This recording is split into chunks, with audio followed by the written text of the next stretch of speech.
I want to welcome you to our session, Building and Coaching Your Team. My name is Sylvia Hacaj.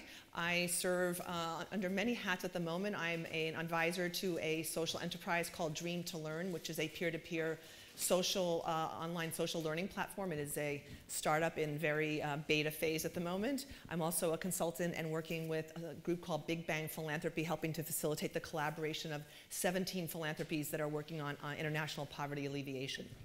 And the reason I'm doing Building and Coaching Your Team is I'm a lifelong student of human development. I'm currently taking certifications in coaching, one at San Francisco State University in positive strengths coaching, and also one on something called strategic intervention coaching. So this is just a topic that I find fascinating and have spent many years just studying and also trying to use in my daily practice of management. I always felt like I was a coaching style manager, was the way that best worked for me.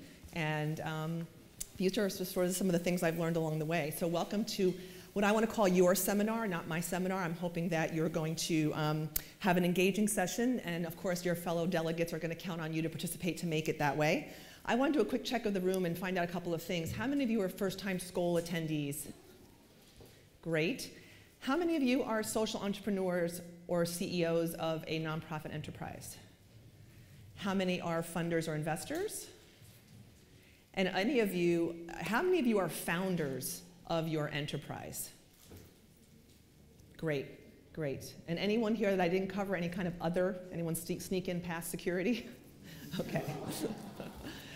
So I think that knowing yourself, this is about coaching and knowing yourself.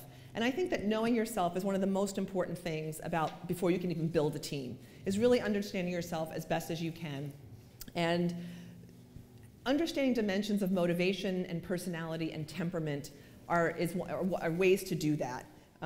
They will help you focus your natural strengths and inclinations in a way that will then bring the highest value to your enterprise, whatever it may be.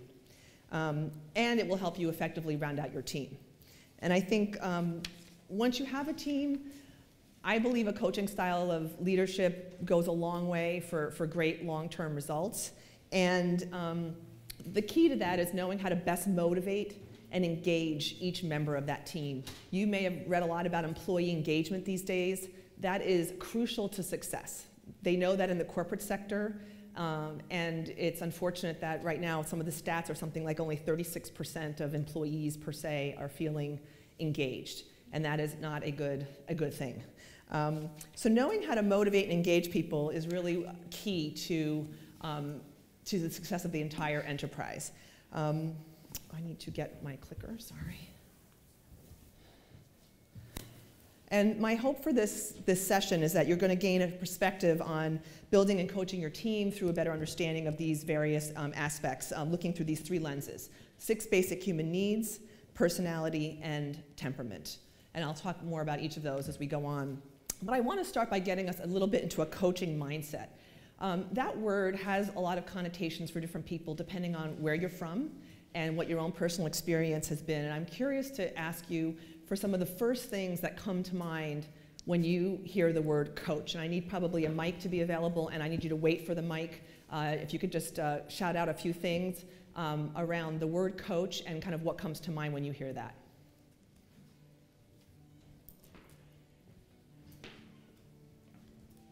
When I hear coach, I think of expertise. Also tough love. Go ahead. So when I think of coach, I think of the coachee as the expert in the content, and that they have the answers to their own challenges and they have the resources to meet those challenges. A couple more, maybe right here. Think of performance-based feedback. I think of support and directions. I think of accountability to self. Great. Those are all fantastic ways of thinking of coaching. I think for some people, they think of the person screaming on the sidelines, yelling, sports metaphors, very male, and sometimes that kind of goes into the idea of what does it mean to really coach somebody. And these are all much better ways of thinking of it. And I'm definitely interested in exploring the word coach as a verb and not as a title or a noun. Entrepreneurs, social entrepreneurs, senior managers, funders, founders, anyone in a high enough level can get so preoccupied with the day-to-day running and operation of an enterprise that it really, and putting out fires, it takes you away from the strategic thinking and the long-term thinking that you need to be doing. And coaching is one way that you are going to be able to really multiply the benefits of your team. And I think some of the things that are important for coaching are asking challenging and open-ended questions, listening actively, engaging respectfully, and seeking their insights into their motivations and interests of your team. That's, I think, a cornerstone of the coaching, as well as defining, of course, the overarching vision that you're all driving for. But when you build that trust and rapport, that's basically the lifeblood of effective coaching.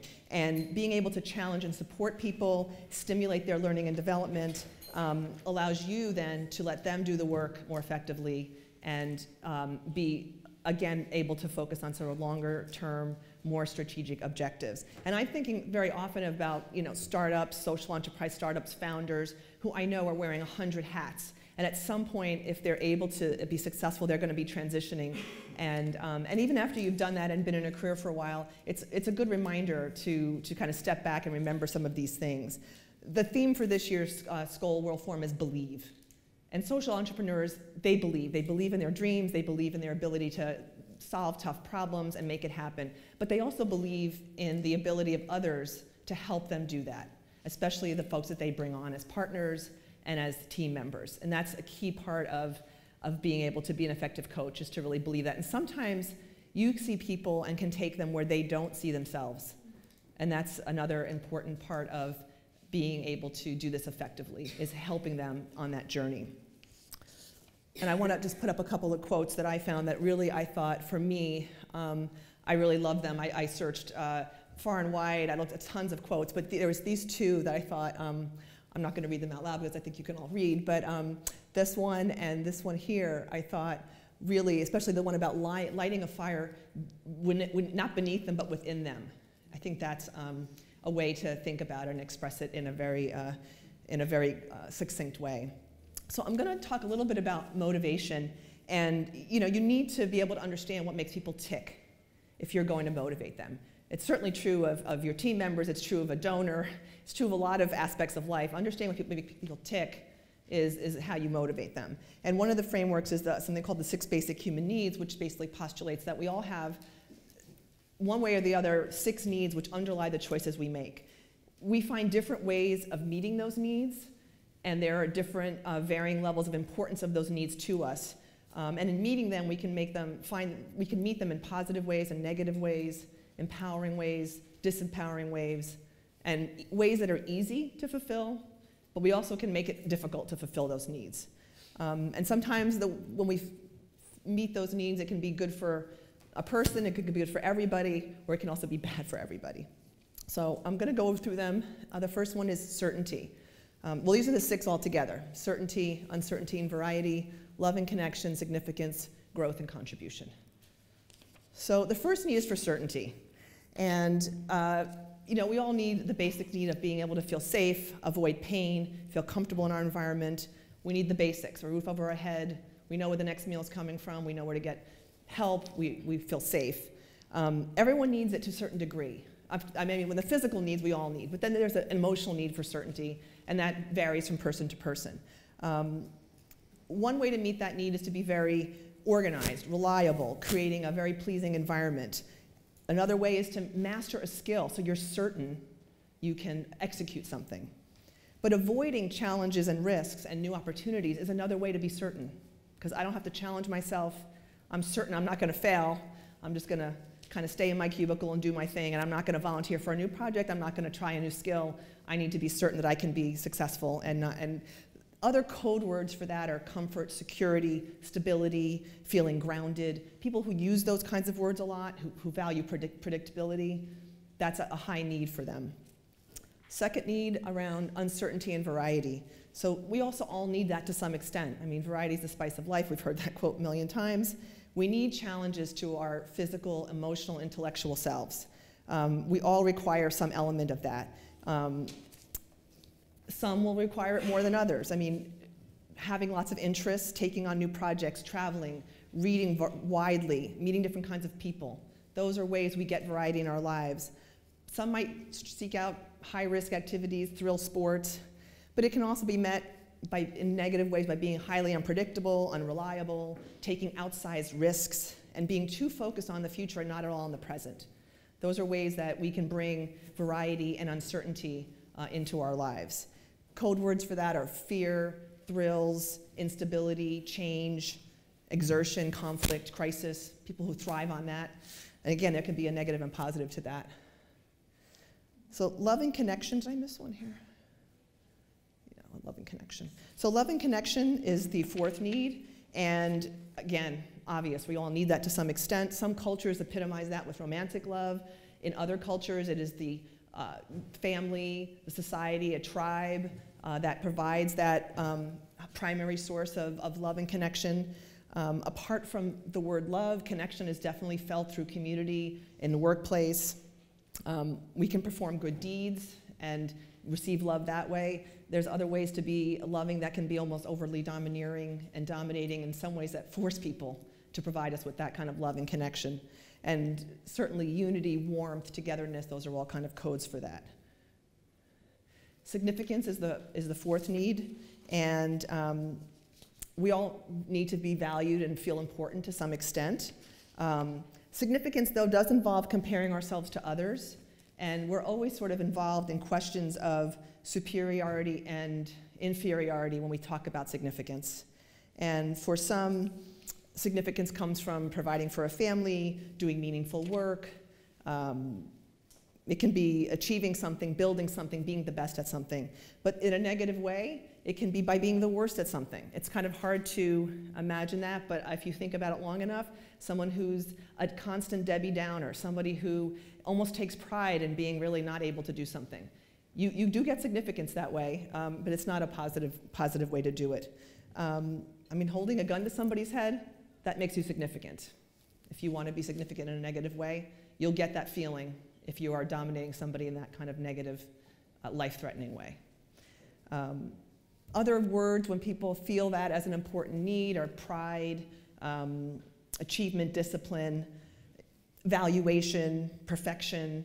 Those things all kind of go hand in hand with, in some ways, needing to feel significant. Then we have growth. And I wish that the book was a little bit more prominent than the computer, but it's really about self-improvement. I mean, everything that needs to live and grow has to grow in order to live. If you're not growing, you're dying. It's kind of one of my favorite sayings. And anything that we want to grow, whether it's our health, our family, love, we have to devote time and attention to. But I think people also really focus, when you focus heavily on growth, you really focus a lot on self-improvement, self-development, learning. It's really a high value for growth. And there can be an over-focus on growth where if you seek knowledge to the exclusion of all else, if you're just really not focused on anything but your own self-development and self-improvement, it can have a negative connotation as well. And contribution is the sixth need. And of course, it's to go beyond ourselves, contribute to others. This is an unusual forum in that I think everybody here is going to have a very strong pull toward that. But it's clearly important. I mean, it's important for everybody to be able to contribute and to feel like they're contributing. And now I'm just going to do a little exercise with you all. And I want you to take that list, which I put back up here, and there is no right and wrong here, and one is not better than the other. I want to be really clear about that. I mean, I know it can seem that way in certain ways, but it's really now looking at this list and thinking about what would you say in order of importance for you. How would you rank these? How would you rank these? So I want to give you guys a chance just to spend some time, a minute or so, looking at these six and giving them a rank for yourself.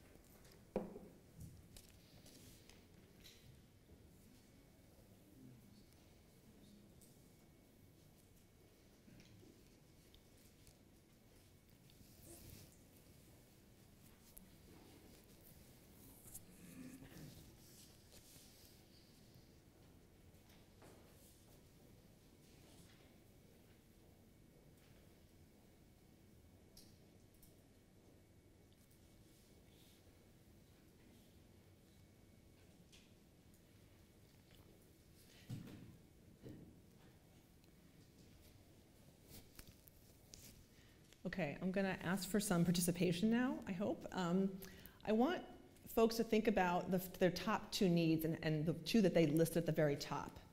And look at them and think about whether you can see ways in which trying to meet those needs can be sometimes contradictory.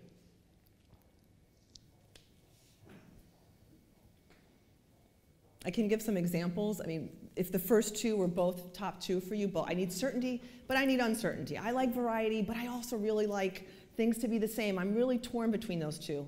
That's an example of an easy sort of conflict. That's a simple one. Significance, and there's nothing wrong with wanting to be important. I'm not one of those people, I know that, because I'm so not competitive, but I have friends who are really competitive in a lot of arenas in their life. It's how they are, it's who they are, it's important to them. They want to be the best long distance runner, or they want to be the best party giver, or whatever it might be. But also they want to be the best in their profession. They may be all over the globe being the top expert on blank. But if the second need is love and connection, that's a tough one sometimes. It's not easy to be in a relationship with somebody who needs to be significant all the time. And in pursuit of significance, you may be sacrificing other things. So I'm just curious now if somebody would comment on their top 2 and whether they see conflict or not in their top 2 needs. Anybody want to? Somebody back there? Yeah, wait for the mic. Hi everyone, my name is Ms. Sandra Wane, and I run an organization called WAVE. For me, growth and contribution were 2, and I may have missed the definition of contribution, but in my sense, an example for me is growth. I want to grow in areas that I'm not so good at, so maybe, operational management or something, but contribution means I should take one for the team. If it's not my strength, then someone else needs to be doing it, even though I personally, selfishly want to grow in that area. That's a great example, actually. Anybody else with another hand up here somewhere? No? Here. Yeah, for me it was variety and then love and connection. And I think that's both on the personal side, so I'm saying yes to a million things because, I do want to contribute and I want that variety, but I also want to be meaningful to, my relationships. But that also is connection with the people I'm working with. So, if I am doing 10 different activities, 6 different jobs in 3 different countries, am I truly connecting with each of those organizations or boards or whatever it may be? So I think I'm always sort of challenged between I absolutely want to contribute in a variety of ways, but each connection is equally important to me. Yeah. Someone over here?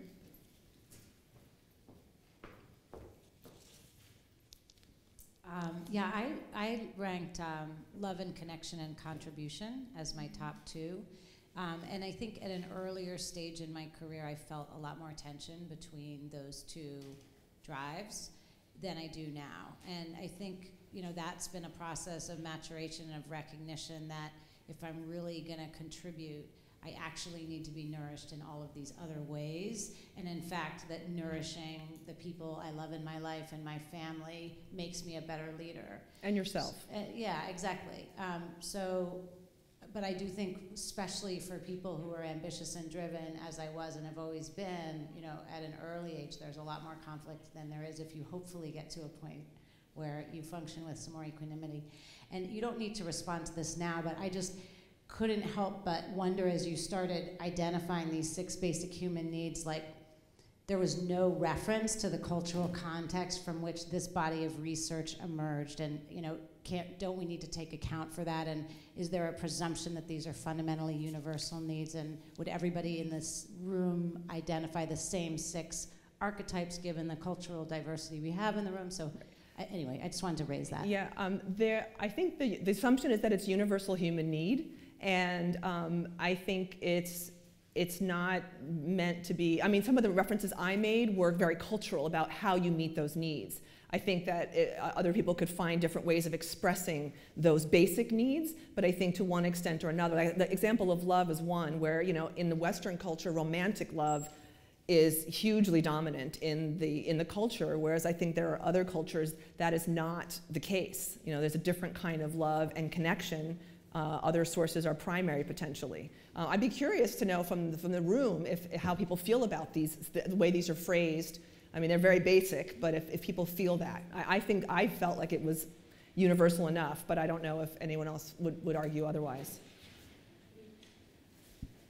Just one example. I mean, I feel like we haven't had enough time to think about it, but I'm sure if the first exercise were for everybody to sit down and define the 6 basic human needs, people would come up with a very different set of 6. And I think there'd be some continuity and for sure love and connection. But for example, I mean, a connection to nature, that's a fundamental human need for me. It would absolutely be in the top 6, and I think there are many cultures for which that's very primary. And when I actually agree with that, and I would put that under love and connection for myself, because that's a connection to the earth and to myself and to nature, and that is a connection. So that's why I think there's a way to distill it into, I think you can take any of those and probably fit it in somewhere. But I think it's also, I think with any of this, there's 2 things I wanted to say. One is, with anything like this, I always say, take what you like and leave the rest, you know? So much of what is valuable in what we're gonna discuss today is, what do you get out of it? What does it bring up for you? What does it make you think of? Because that's like the real value, in my opinion.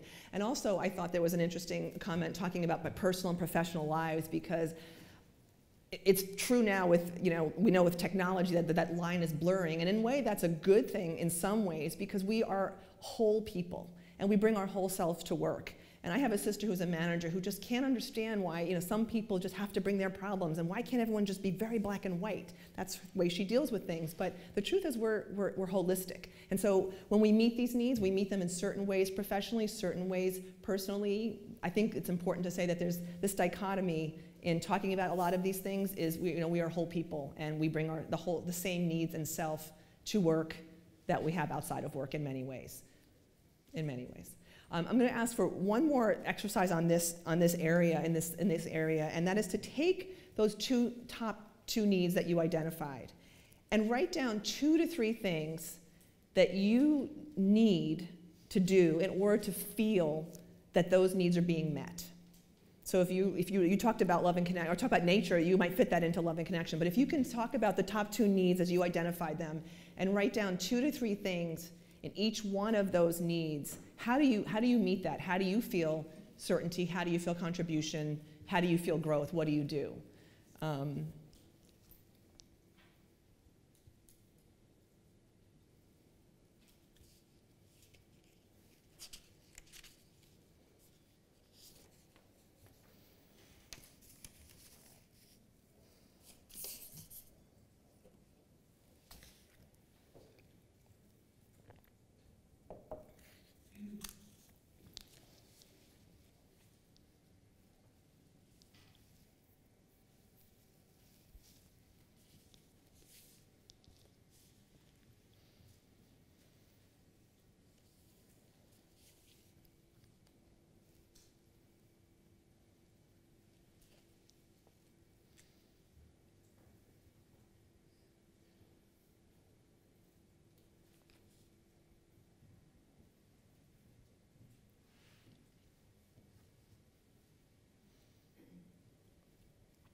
I'm going to look for a few brave souls to help volunteer again to talk about this if they're willing to share about ways in which you meet your top 2 needs. And one thing I want to say about my approach today is, I think it's important to be able to turn that lens on ourselves first before we can help sort of think about that as we look to motivate and work with other people.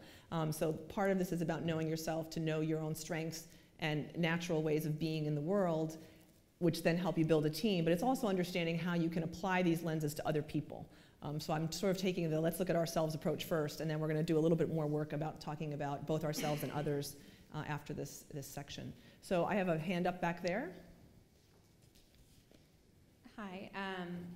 So for growth, some of the things that I thought of that make me feel like I'm growing are when I'm challenged at the workplace and asked to take on something that is new and really outside the realm of what I've been doing in the past, or when there's a big challenge that comes up that we don't have any idea how to overcome, and I have to rely on myself to develop that new thing that's going to take us there.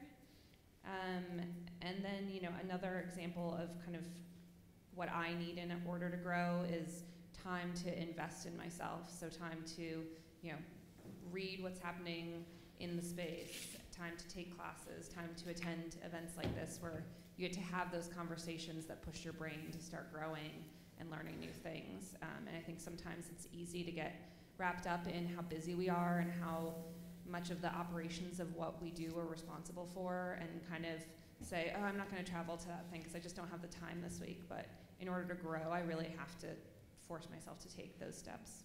Mm-hmm. Anyone else willing to volunteer?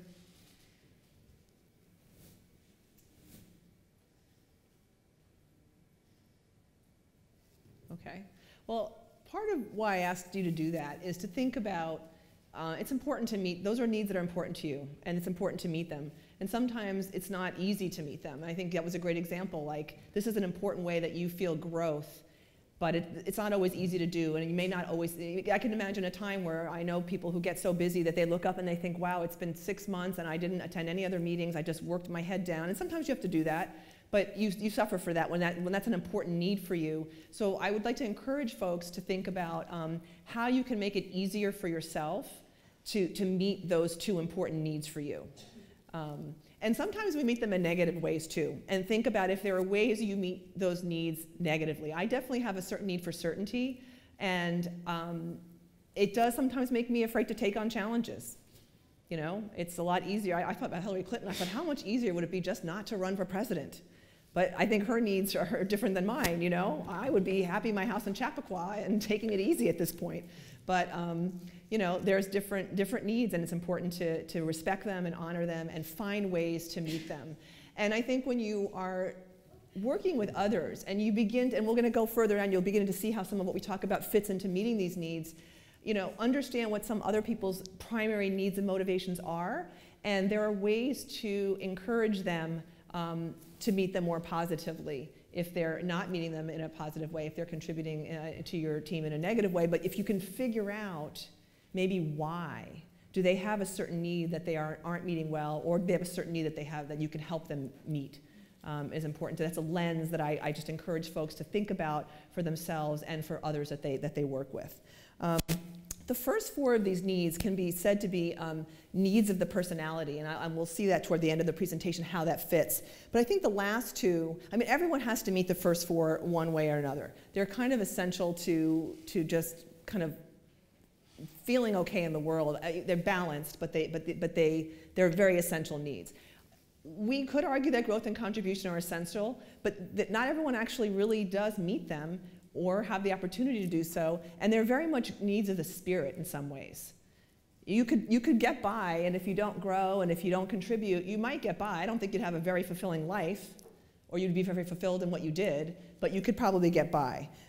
So those 2, though, are essential for sort of a really fulfilled life.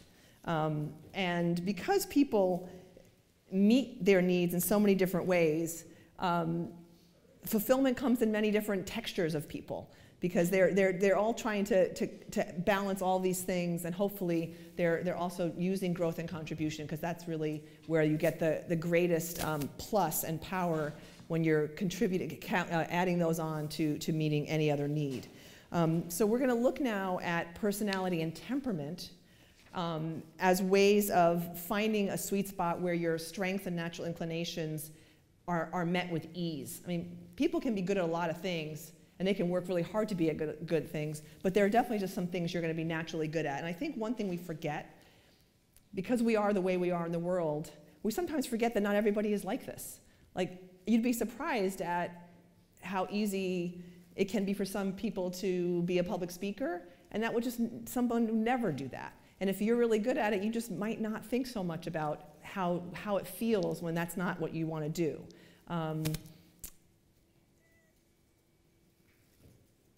So I think it's just, what I'm trying to get at here is just that we sometimes forget that the way we are in the world, which is so easy for us, is just not the way everybody else is. And that's sometimes when we get into clashes with other people. How can you not see it this way? Or why don't you think it's great to go skydiving? I'm going, come on, come with me. No, thank you. You know, there's differences in people that way.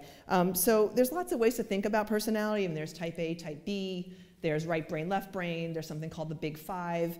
But we're gonna do the Myers-Briggs, and I'm curious to know how many people here have ever done that or have heard of it or know about what Myers-Briggs is.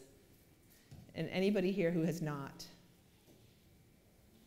Good, that's a good, interesting. It's been around since 1942. It's been translated into 20 different languages. And basically, it's just one way of looking at personality type.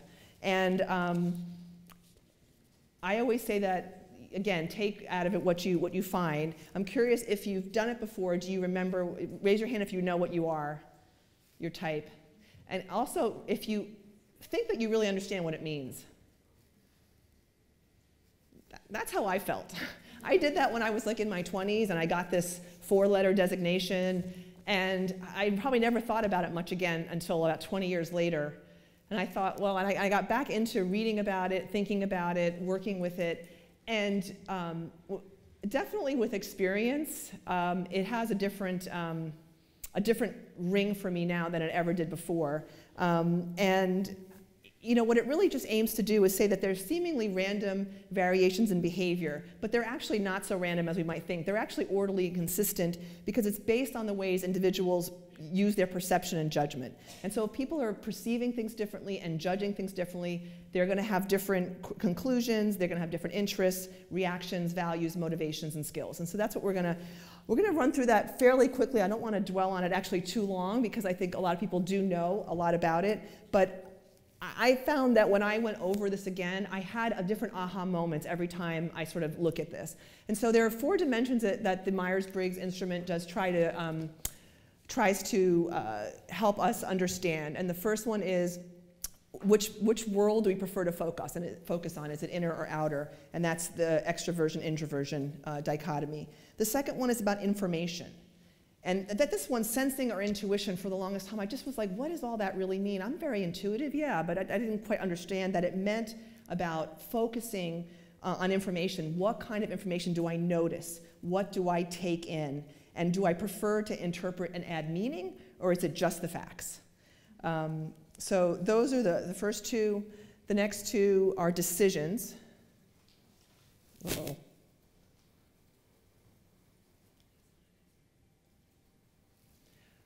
Is there anything else up there?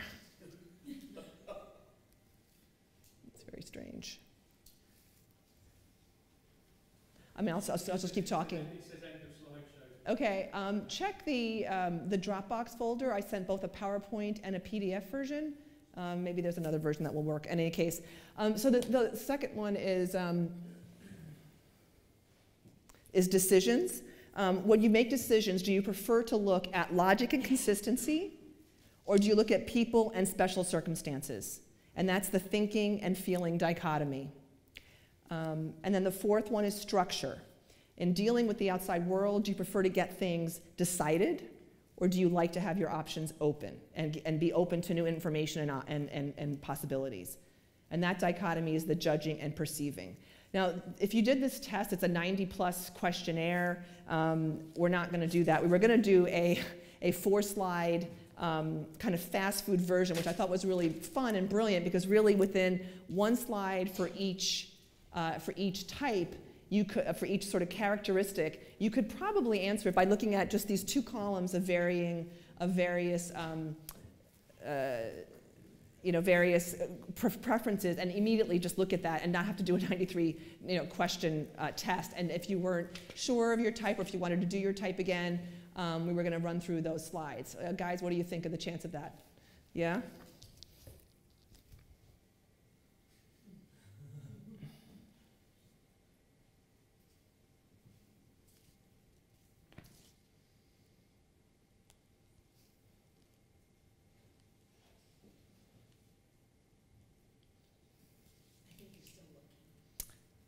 told me to go ahead, I thought, but. Okay, so to be honest, I can't do that from memory. That's why I had a slide on it. I was going to give you each time to look at that for a couple of minutes. There we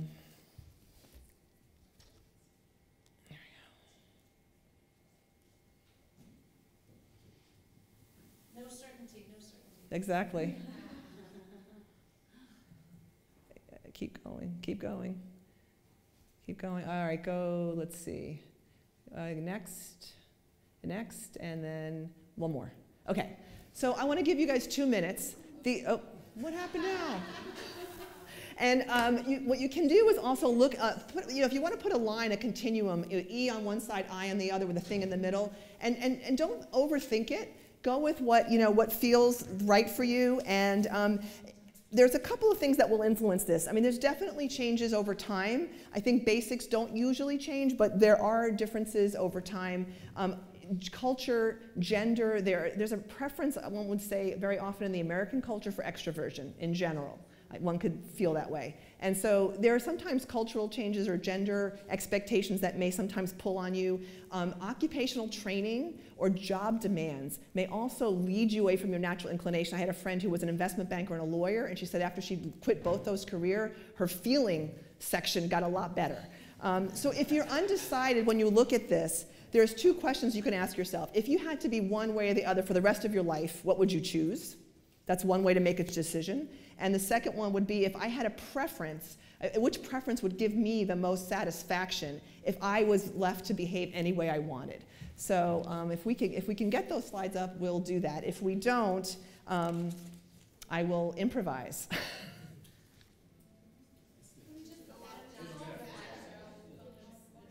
Can we do what?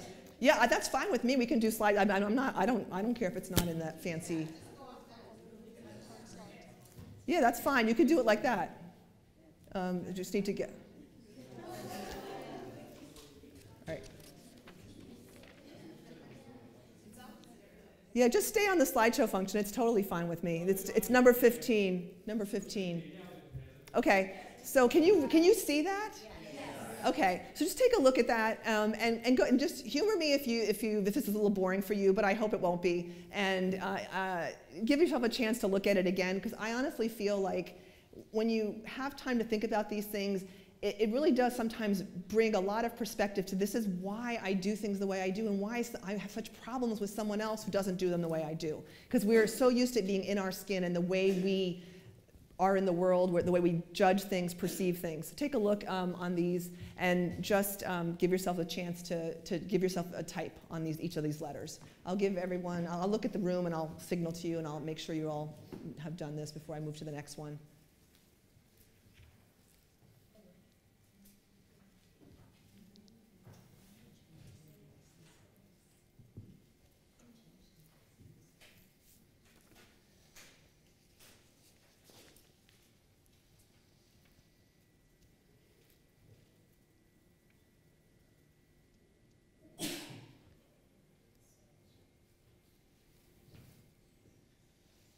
Can we move on to the next slide?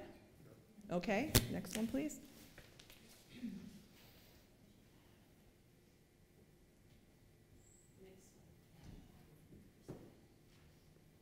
So this is the kind of information that you naturally notice.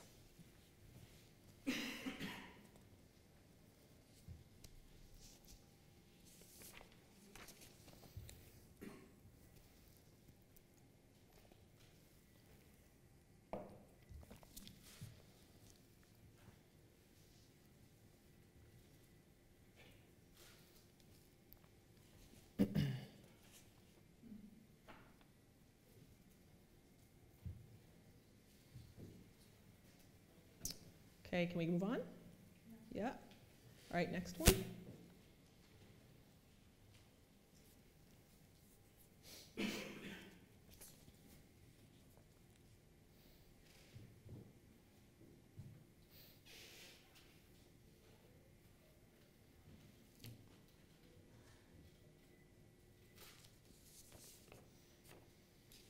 This one relates to decision making primarily.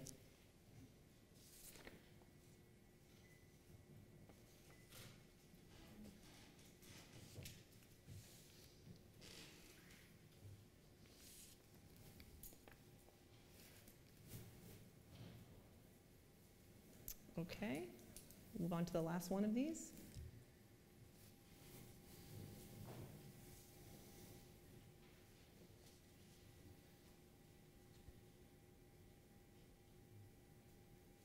And this one is a lot about liking things to be closed or liking things to stay open, in a nutshell.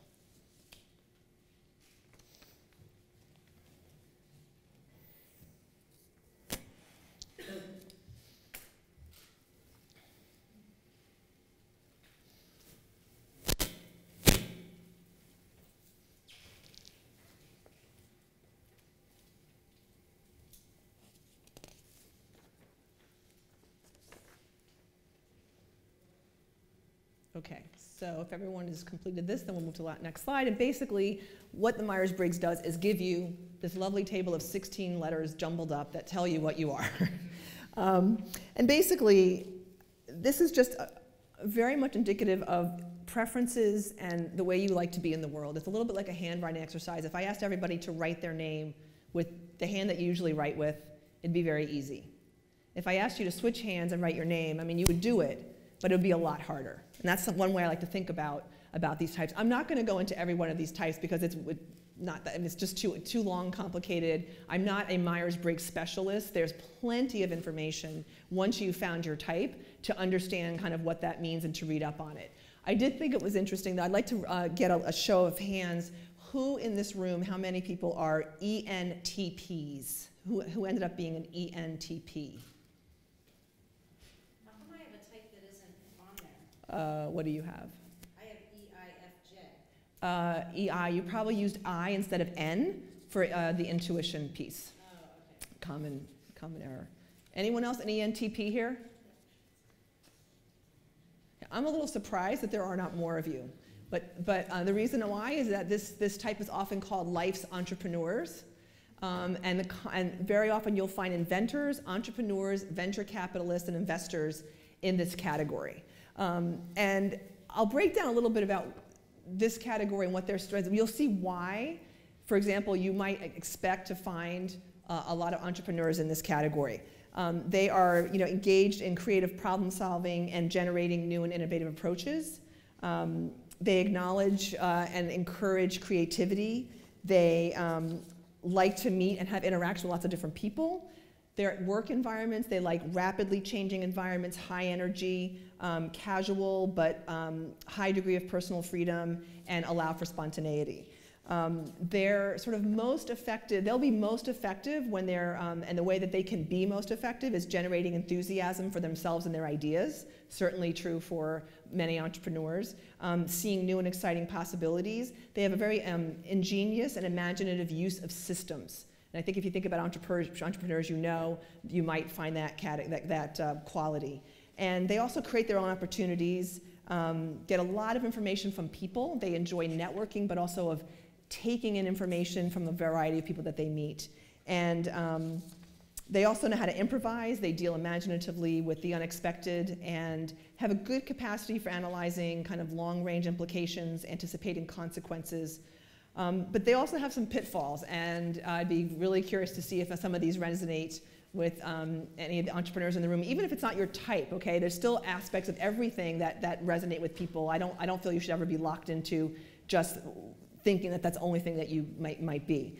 But you may also come across this if you deal with entrepreneurs as a funder. I have a real-life example of an entrepreneur who, brilliant person, excellent in the field, excellent in person. The funder went out with them, totally enthusiastic, made a grant, never got an acknowledgement of that grant, and has found sort of communication and detail to follow up and follow through really lacking. Surprised, the person was quite surprised. Actually, it's not that surprising in that type. This is a startup that doesn't have a lot of staff yet. One of the first things I would counsel that person is you need to get somebody who is detail-oriented by your side. When you're having a field meeting and you're promising, I'll send you this and I'll collect the data on that, and then you don't follow through, it's just not where your natural, where an entrepreneur's natural things might be. So this is an example, and it was a total real life example that happened. And this organization is staffing up, and in particular in the development department, they're getting a development director who's going to make sure that those kinds of things get tracked. But the tendency, the reason some of these things are pitfalls is entrepreneurs sometimes generate so many options that they won't follow through on the details. And they also don't eliminate unrealistic options right away. That's good to a certain point, but then you can imagine as you build a team and you're starting to run with these options that are really unrealistic, that may cause conflict right away. The person who has to implement is going, I can't do that. And so there has to be some balance between really what is doable, what's not doable. They also can dismiss feelings of others. You know, they may dismiss them as illogical and not important because they just think differently. They can come across as arrogant or rude. But that's another sort of point of advice, is to think about, you know, how what you're about to do or say may affect somebody else, and realize that they're pretty impervious to personal criticism. They don't take it personally. They just say, okay, great analysis of my idea. I never thought about that. Other types, when they're criticized, actually take it much differently.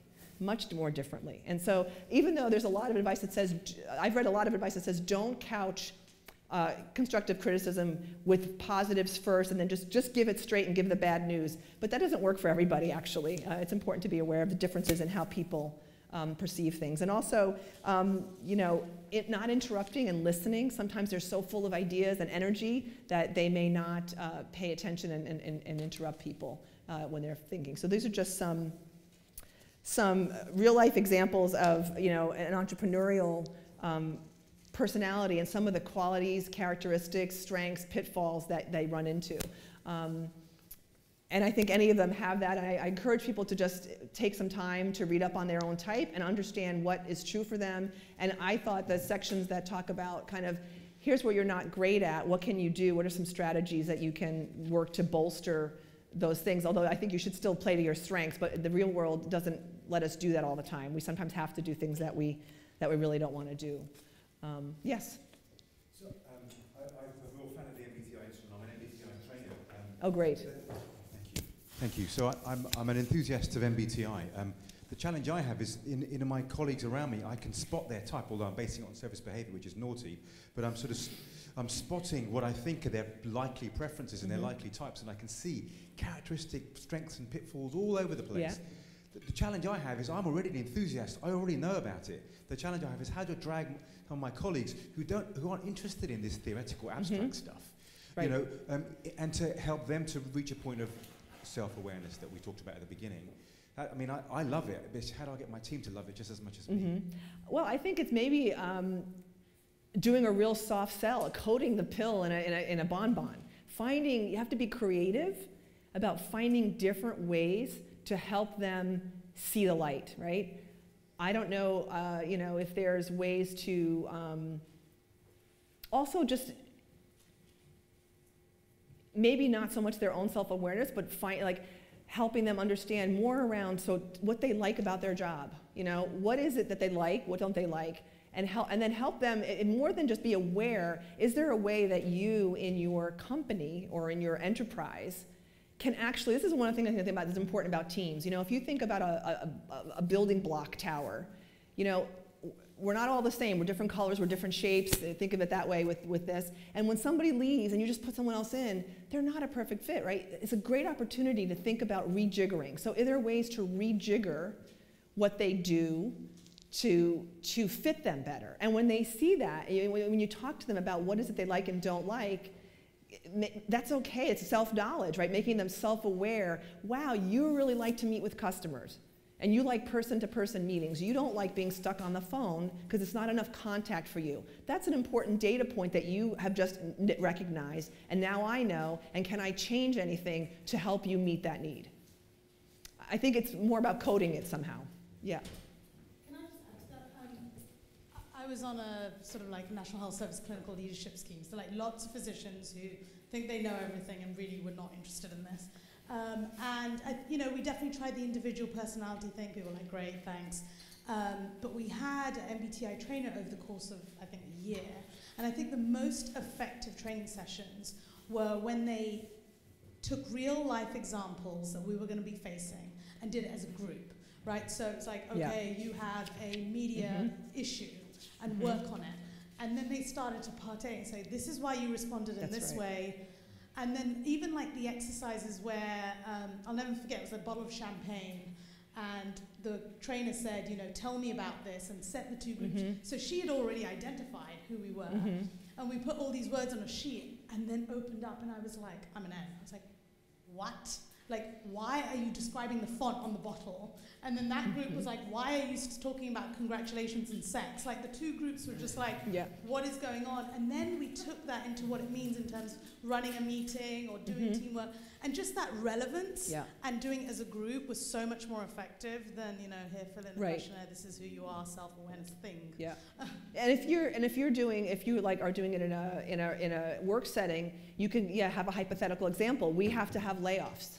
You know, in 2009, the economy tanked, fundraising went down. I used to work for Save the Children at the time, and I got laid. I was 7 months pregnant and got laid off from working for Save the Children. But somebody had to make that decision, right? And you know, I can imagine the conversations between the people and the finance people and the HR people and the people that you knew really well and people who can be very logical, and they're not thinking about each individual person. They're thinking about the numbers and the long-term implications. And that's a great way to do it, is to do some of those, and it helps you understand. We're just different. We have different perspectives, but it's when we can talk about them in ways that are not raising conflict, that we try to just, you know, there's a great book called Difficult Conversations. If anyone's ever heard of it, it's out by the Harvard School of Negotiation. It's now about 10 years old, and they have a new version. And it's their story, my story, and how might an objective person look at this? And being able to have that conversation, this is one way that you can do that. I'm going to go over something called temperament, which is a way to, without going into each different type here, it's another way to also kind of think about these things, and it will actually tie back in to some of those needs that we identified earlier, the ones that I call the needs of the personality, the first four. And temperament's been, you know, observed throughout history. I mean, honestly, writers, psychologists, philosophers have noticed, and it's been kind of uncanny how there have been similarities throughout time. I mean, in 450 BC, Hippocrates described 4 different temperaments or dispositions. There was a Middle Age, Renaissance, Swiss-German physician, botanist, alchemist, the person who founded the field of toxicology named Paracelsus, who also described 4 natures, again, and then a Native American medicine wheel will have 4 spirit keepers, and even Hindu wisdom postulates 4 central desires. So this has been observed for a long time, and there was an American psychologist and professor named David Keirsey who was so impressed that these 4 temperaments had been observed independently by people from different cultures, different periods of history, and all describing relatively similar characteristics. And he became intrigued with the Myers-Briggs work, and then overlaid it with temperament. So if you can go to the next slide, these are temperament words that have been described by authors Paul and Barbara Tiger, who are T-I-E-G-R. I'll have their information at the end because they're extremely well versed on using type around a lot of different issues, raising your children, around choosing careers. I find their work really, really spot on. And they use these words, and they felt like they really describe some of the most central characteristic. And people with similar temperaments have a great deal in common. They tend to share core values, but of course they're not all the same. And because there are these different preferences around extroversion, introversion, thinking, feeling, the 4 things that we talked about before, they all have different personalities even within a temperament. You can think of temperament as a family of instruments, wind instruments or string instruments. I mean, they have very similar characteristics and some very important basics that they share, yet they're all different. So if you can go to the next slide, we're going to talk a little bit about how they fit into the workplace, the 4 temperaments, and how different personality types flourish in different settings. So the first one are the traditionalists. Can you go down just a bit, because the top of the slide will actually show you which of the 4 types fit into that, and I want to make sure that you have a chance to write that down if you want to. The characteristics of this type are down to earth and decisive. They value law, order, security, conformity, and a strong motivation to serve society's needs. At work, they'll respect authority, hierarchy, chain of command. They're bound by a sense of duty. They'll do the right thing. They'll follow through. They make good managers. If they have an F in their personality type, they will strive for harmony and will look for work that lets them help people in very tangible ways. They're very often a stabilizer and a maintainer of status quo and tradition. This list here is basically some of their strengths of this particular temperament. And then the next slide is potential weaknesses of the temperament.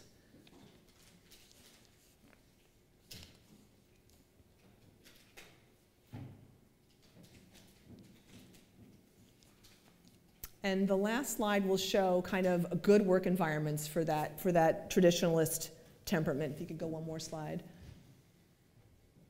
That's a good work environment. And at their best, they're reliable, dependable, and responsible, but at their worst, they can be inflexible, dogmatic, and unimaginative.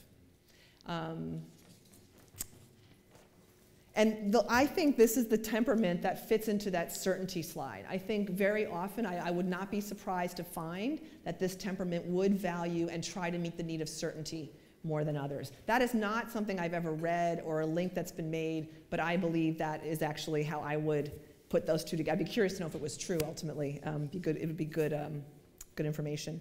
The next slide will go into experiencers, and the characteristics are they're responsive and spontaneous.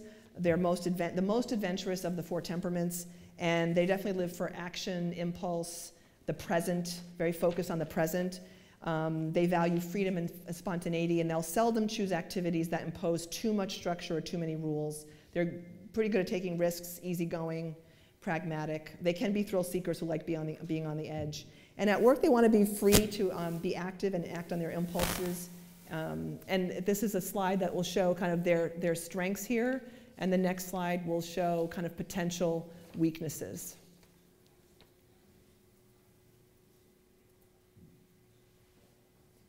Yeah, so not predictable. And then the last slide will show their kind of more ideal work environment, and again, how they can be at their best and worst, which is at the bottom of that slide. If you scroll up, you'll see more about their best and worst. Maybe not on this one, so that's okay. And this one, I think, got a link to uncertainty. I think this temperament would want to be valuing and meeting that need. Idealists, again, the listing of types is at the top. Their characteristics as being the most sort of philosophical of the temperaments, a high value on authenticity and integrity in other people and in their relationships. They can also tend to idealize others. They focus on human potential and are definitely gifted at helping others grow and develop. And it's something that they get a lot of satisfaction of. They're often excellent communicators and catalysts for positive change. So if working on your team's growth and development is not your thing, look for somebody like this, because they're going to like doing that. And they're naturally empathetic. They focus on the people that they're involved with, their employees, colleagues, patients. They're often in HR, consulting, and the arts. So this is a slide of strengths. The next slide, if you can go to the next slide, please, is weaknesses or potential weaknesses. This is my type. I'm definitely one of these. Not good at disciplining or criticizing others. Can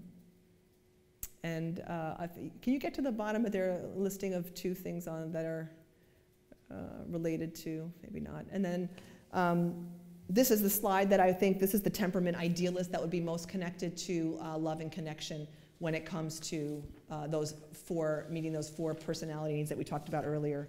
And conceptualizer is the last temperament, and if you go to the next slide, you'll see the personality types that, this is not it, one more. Yeah, that's the, can you go back one slide for a second? I just want to yeah. This is the at best and at worst for the idealist, in case you wanted to see that. I find that to actually, when I see that, I often immediately know how to, like when I'm thinking about a colleague and I think, how are they at their best and their worst? These often will show me what I'm dealing with. So the next one is for conceptualizers, and they're the most independent of these 4 temperaments, definitely driven to acquire knowledge, set a very high standard for themselves, naturally curious, and can see many sides to an argument or an issue. Very good at seeing possibilities and complexities and designing solutions to real or hypothetical problems. They are often the architect of change, frequent role that they will play. And this is a slide of their strengths. The next slide would be potential weaknesses.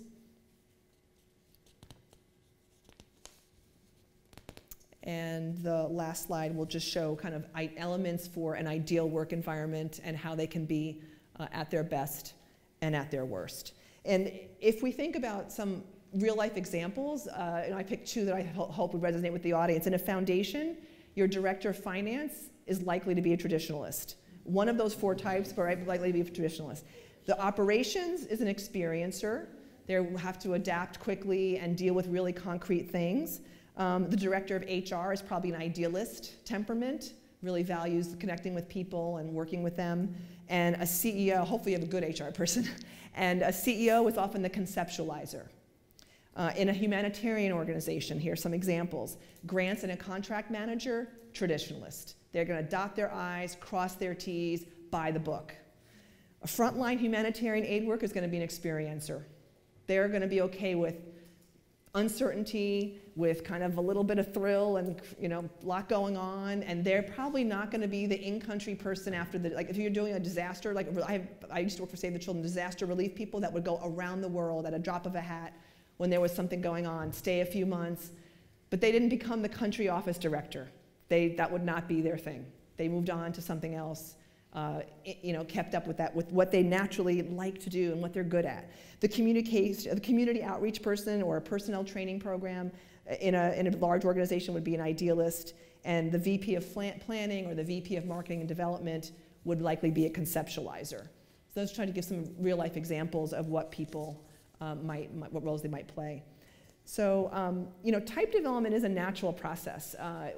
There are, between 6 and 12, your primary strengths are being developed, and between 12 and 25, there's a way to look at type with primary function, auxiliary, third and fourth functions. It's way too complex to go in here, but usually you have a first and second that are being developed between 6 and 12 and 12 and 25. At age 25 and on to 50, you may actually start developing a third function that's why there are a lot of actually midlife career changes. You're developing other parts. Usually your fourth function will never be strong enough and is always something you should always avoid. And there are places that will show you, in the type letters, there are ways to understand what is your first, second, third, and fourth function. So it's necessary to make updates and even changes. I mean, you know, you can expect to lose interest in certain professional activities. You need to grow, right? That's an important need. We have to meet growth, so you don't want to stay the same.